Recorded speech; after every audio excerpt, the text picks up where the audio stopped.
15 minutes to become a disciplined fanatic. Sounds impossible, I know, but what you lack isn't willpower. It's dopamine in the right place.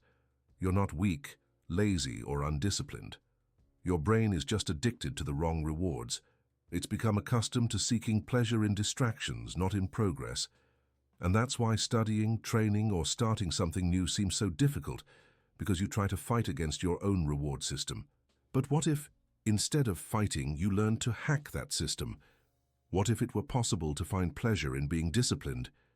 In less than 15 minutes, I'll show you how to transform your brain into a consistency machine without motivation, without willpower, just with dopamine working in your favor.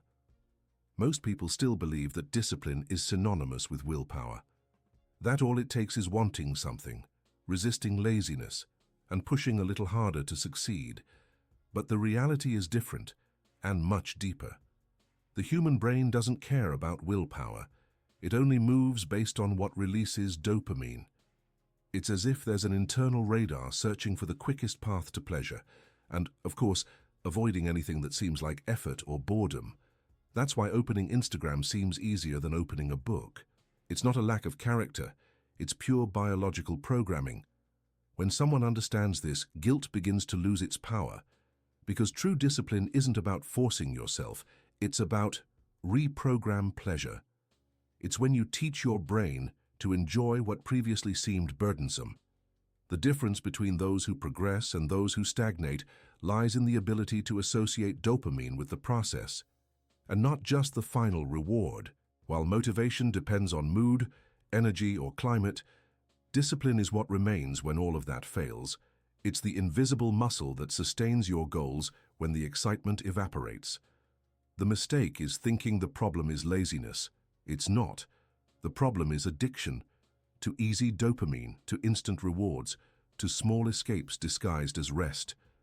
Just 5 more minutes, just one more video, just one more scroll, and there goes another day.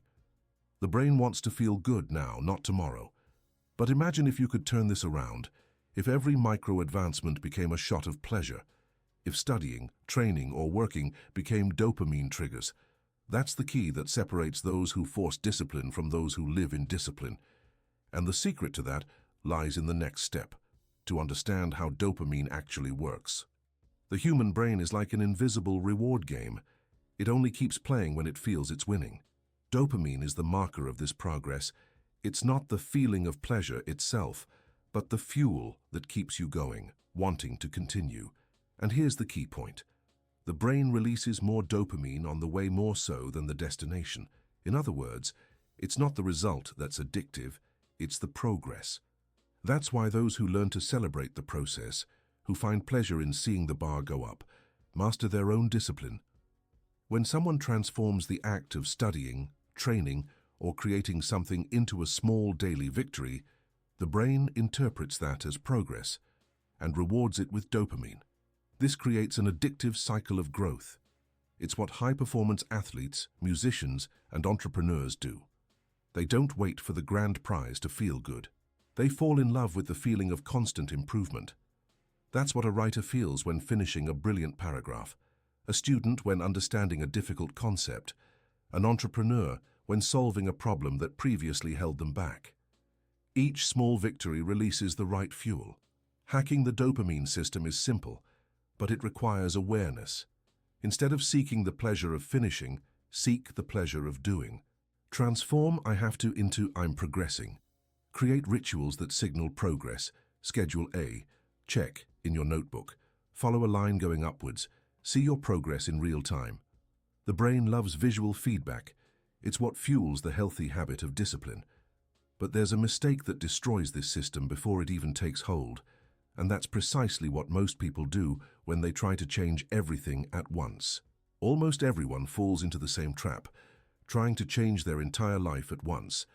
Monday arrives and the person decides to wake up at 5 a.m., go for a run, meditate, read, study, eat healthily, and even save the world before lunch. The problem? The brain wasn't made to handle drastic changes. It needs predictability, not chaos. When you impose an impossible pace, the dopamine system collapses, and the result is predictable: frustration, guilt, and giving up. Discipline is not born from great revolutions, but from daily micro-victories, small actions that the brain can process as success. Making the bed right after waking up, for example, seems silly, but it's a check that activates the reward system. Taking a cold shower for 10 seconds, writing a sentence in a notebook, or simply putting your cell phone away for 15 minutes are micro-victories that signal progress. Each one releases enough dopamine to keep the engine running. That's what I call domino effect of discipline. One victory leads to another. The magic lies in understanding that consistency is more powerful than intensity. When you overcome the first obstacle, the brain understands this works. And that's how it's born momentum, that state in which actions seem to flow effortlessly. Suddenly, a habit that was once burdensome becomes a pleasure. The person who struggled to act yesterday, today feels the urge to continue. But to keep that flame burning, it's necessary to learn how to build the right motivation, not the one that comes from outside, but the one that is born from within. And that's exactly what we're going to see now. Most people rely on external motivation to act. They wait for the right video, the right phrase, the right compliment, as if the fire of discipline needed to come from outside. But the problem is that the wind changes. One day it blows strongly, the next it disappears. And when the wind disappears, the flame goes out. That's why so many start with energy and give up halfway through.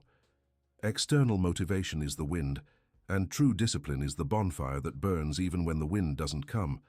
Building that fire is a daily act. It's born from small twigs, rituals, triggers, and visual reminders that fuel the purpose. A simple post-it note stuck to the mirror can change an entire day. Phrases like, "Are you going to continue being the same as yesterday?" or "Do what you need to do, even if you don't feel like it," act as small sparks that rekindle the mind. Photos of places you want to visit, people who inspire you, or handwritten goals, all of this is priming, a neuroscience concept that activates desired emotions and behaviors. The brain needs to see to believe, and most importantly, to act. These visual triggers build identity. They remind you who you are becoming, not just what you want to achieve. It's different to say, "I want to be disciplined," and to say, "I am the kind of person who keeps their promises." When your self-image changes, your behavior follows. The fire of discipline feeds on meaning, and that's what transforms effort into something enjoyable. But for that flame to keep growing, it needs a system, a method that makes the routine visual, tangible, and rewarding. And that's what I'm going to show you. The visual system of discipline, the daily missions. Imagine if your routine were like a game. Every day you wake up and receive a list of missions, some small, others more challenging. Each completed mission gives you points, progress, and a real sense of advancement. That's exactly how the brain works. It loves visual progress. When you see your growth, dopamine surges, and discipline ceases to be a burden and becomes a healthy addiction. Therefore, the secret is to transform your habits into a zitam. Real-life RPG. The method is simple. Take a regular notebook and turn it into a progress tracker. On one side, write down your daily missions. Wake up on time, study for 30 minutes, exercise, drink water, write a sentence in your journal. On the other, draw a graph, x-axis with the days, y-axis with the score. Each completed mission is worth 1 point.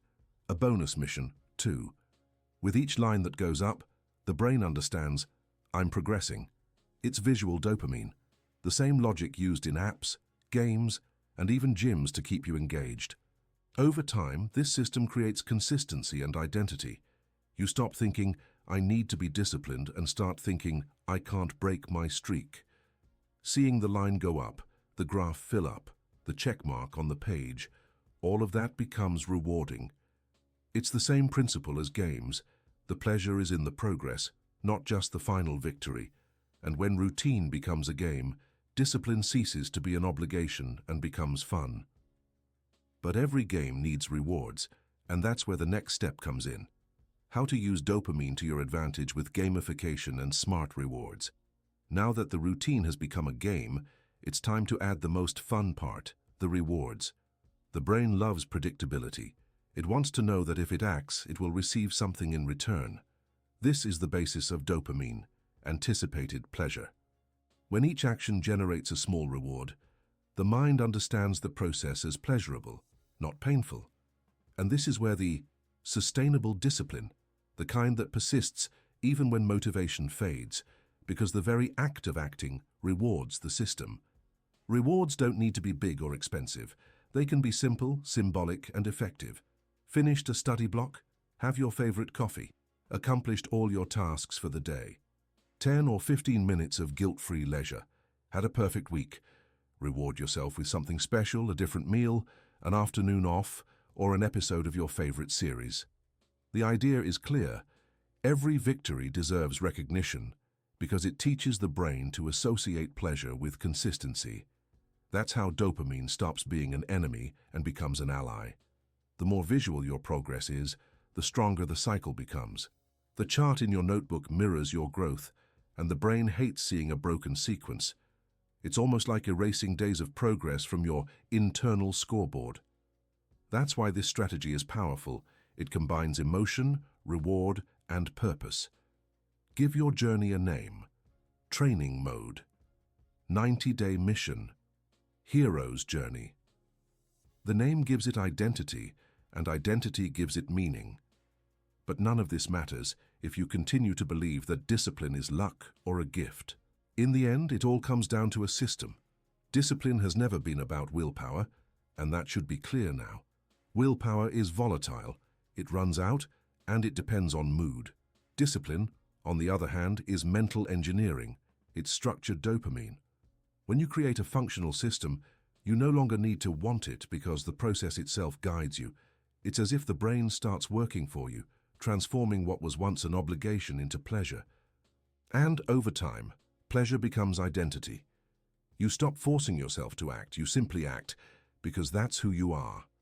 The journey begins small, with small victories, and evolves with consistency. Each victory fuels dopamine, which reinforces the habit, which builds discipline, which shapes your identity.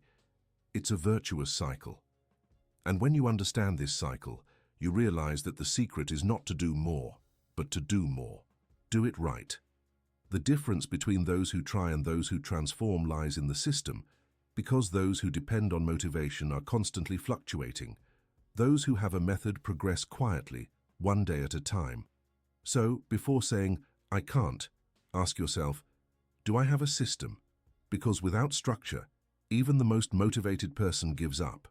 But with it, even the most weary person moves forward.